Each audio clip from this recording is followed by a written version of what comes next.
Pria Amerika jadi mualaf usai pulang dari Indonesia. Kisah mengharukan datang dari New York City, Amerika Serikat.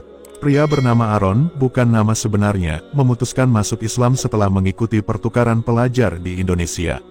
Padahal, Aaron berasal dari keluarga Yahudi di New York. Nenek moyangnya berasal dari Polandia, Eropa Timur. Mereka meninggalkan kampung halamannya ketika Kekaisaran Rusia menguasai sejumlah wilayah di Polandia pada 1795.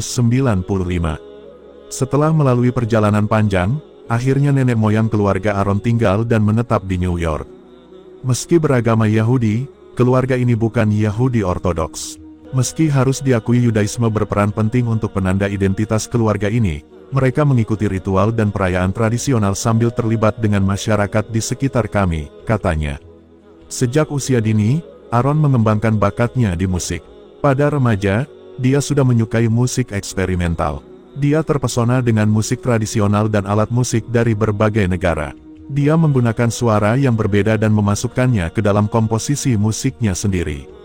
Suatu hari, seorang teman memberitahunya tentang Indonesia dan dia bisa belajar etnomusikologi di sana. Aaron bertekad untuk bepergian ke Indonesia dan mendaftar di institut seni yang menawarkan gelar di bidang etnomusikologi.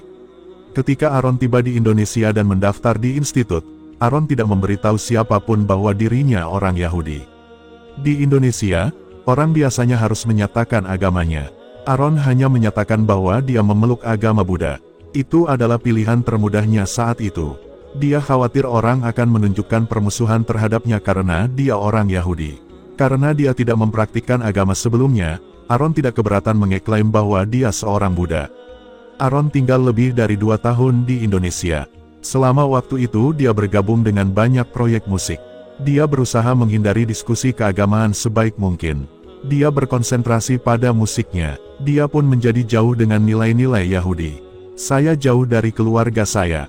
Jauh dari komunitas Yahudi saya yang biasanya mendukung bergabung dengan perayaan tradisional kami, kata Aaron.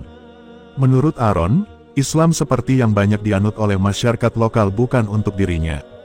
Aaron berpikir bahwa banyak umat Islam hanya menghabiskan terlalu banyak waktu untuk berdoa daripada melakukan hal-hal yang sangat penting pada suatu hari. Aaron bergabung dengan pertunjukan gamelan tradisional. Gamelan adalah instrumen perkusi tradisional di Jawa yang terbuat dari logam. Di sebelahnya duduk seorang lelaki tua yang mulai berbicara kepada dirinya. Saat itu pada pertengahan tahun, keduanya tinggal di Indonesia dan bahasa Indonesianya sudah cukup baik. Dia menjelaskan kepada Aaron hubungan antara gamelan dan Islam. Dia memberitahunya tentang gamelan kerajaan kuno yang memiliki satu-satunya tujuan untuk memperingati kelahiran Nabi Muhammad. Gamelan sekaten lebih besar dari semua gamelan lainnya dan hanya digunakan setahun sekali. Lelaki tua itu melanjutkan bahwa permainan gamelan ini sebagai bentuk pujian untuk Nabi Muhammad. Kisah ini mengesankan saya karena saya tidak pernah memikirkan aspek spiritual dari musik. Penjelasannya membuat dampak yang bertahan lama bagi saya, kata Aaron dilansir Republika, Senin, tanggal 18 Mei tahun 2020. Aaron terus merekam gamelan menjadi bagian penting darinya.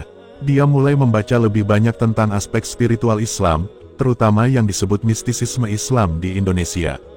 Jujur, itu menyentuhku, itu memengaruhi saya. Saya mengerti bahwa Islam adalah agama yang hidup dan penuh dengan spiritualitas yang saya inginkan dalam hidup saya. Saya telah melihat Islam sebagai agama yang kering dan ketat yang hanya berfokus pada aspek luar dan aturan, katanya. Membaca tentang Islam di Indonesia, Aaron belajar bahwa persepsi dia jauh dari kenyataan. Semakin banyak dia membaca, semakin tertarik ia dibuatnya. Aaron juga membaca tentang Islam di tempat-tempat lain di dunia. Dan saya terpesona dengan kekayaannya, kata Aaron. Aaron tertarik untuk memeluk Islam dan menjadi Muslim. Namun, dia mulai khawatir tentang keluarganya. Apa yang akan mereka katakan? Seorang Yahudi menjadi Muslim, saya tidak ingin kehilangan mereka, kata Aaron. Akhirnya, Aaron mengikuti kata hatinya. Dia mengucap kalimat syahadat di pusat komunitas Muslim kecil di New York City. Dia mulai berdoa. Dia bergabung dengan lingkaran zikir biasa. Ingatan ritmis tentang Allah itu luar biasa. Ini seperti musik spiritual yang menenangkan hati dan menenangkan pikiran, kata Aaron. Aaron tidak memberitahu keluarganya bahwa dia masuk Islam dalam waktu yang lama. Karena dia tidak tinggal bersama mereka lagi, cukup mudah untuk menyembunyikannya. Namun, akhirnya mereka curiga pada saya. Saya mencoba menyiasati perayaan keagamaan dan pertemuan komunitas Yahudi reguler kami, bebernya. Ketika saya memberitahu mereka, mereka hanya diam untuk apa yang tampak seperti selamanya. Kemudian, ibu saya bertanya apakah saya bahagia. Lalu, saya berkata, iya. Namun, ayah Aaron meminta agar keislamannya tidak diberitahu untuk banyak orang dulu. Sebab, saat ini orang memiliki opini buruk tentang Muslim. Orang tua Aaron tidak ingin masyarakat berpikir negatif tentang dirinya dan keluarga. Aaron memenuhi permintaan ayahnya. Sampai sekarang, Aaron masih melakukannya. Aaron tidak berbicara tentang agama. Dia hanya sesekali bergabung dengan pertemuan komunitas Yahudi. Saya masih bisa melihat dan mengunjungi keluarga saya. Alhamdulillah, kata Aaron.